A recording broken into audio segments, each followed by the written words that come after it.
ambazo mimi zinaniinspire sana kwenye kumshukuru Mungu ni story ya Paulo na Sila walipokuwa gerezani. Unajua ni moja kati ya story ambayo wengi huwa tunaisikia lakini hatujajuaga. Unajua sasa kuna siku nisha kumwambia mtu, imagine umekuja kuchukuliwa na askari, upo Segerea au upo Ukonga, upo ndani mule, alafu umekutana na washikaji ambao unajua Paulo na Sila mule ndani walikutana na watu ambao wamekaa for a very long time gerezani. Wao wameingia and kikawaida kwenye maisha ya kawaida mtu mwingine angelalamika hivi nimefungwa, kwa nini Mungu unioni, sio nini? Lakini those guys wakafika wakaanza kuimba. Maana yake walikuwa wanaomba Mungu asante hata kwa hili ambacho kimetokea. Kama kuna bonds ambazo zilikuwa zimewafunga, maana yake ilikuwa ni easy wao kuachiliwa na zile bonds kwa sababu hawakuopt kulalamika, wali opt kumwambia Mungu asante hata katika haya. Na kusema ule ukweli, mimi na wewe tungekuwa kwenye ile gereza na uhakika tungelalamika vibaya mno. Because walikuwa kwenye mji ambao sio wa kwao. Umeona, they were in a new place. Alafu wamepigwa, wamedhalilika mbele za watu wakiona. Unajua sometimes we want God to intervene pale tunapodhalilika, tunapoaibika, tunapopata matatizo. We want God to come and intervene pale. Sasa wao God didn't come walipokuwa wanapigwa sokoni.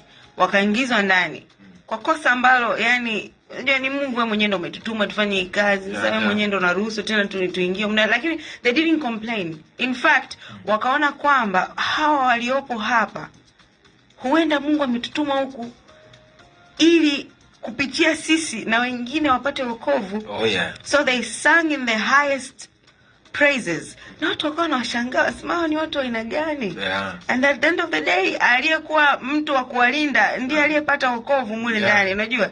So sometimes kama Mkristo unaweza ukasema I know there is a lot of prosperity gospel going on right now. Kwa kila mtu anaamini ukiwa Mkristo hakuna changamoto. Watu wanahimizwa mafanikio zaidi. Kwamba ukija kwa Yesu, yani kama Yesu ni kama charm, yani kama unamuuza Yesu. Ukishapata Yesu wewe unapata hela kwenye benki, unapata kazi nzuri, unaendesha gari nzuri. It's like you are, yani ni gospel ambayo inawafanya watu ambao wanaona wakati wa kusubiri wahisi kama wao wanatenda dhambi. Na ndio maana wako in that position, but it's not true, because hakuna mahali kwenye Biblia Mungu alishai kutukana maskini au akawafanya wajisi kama ni wenye dhambi ndio maana wako kwenye umaskini. Lakini right now there is a lot of that is going on.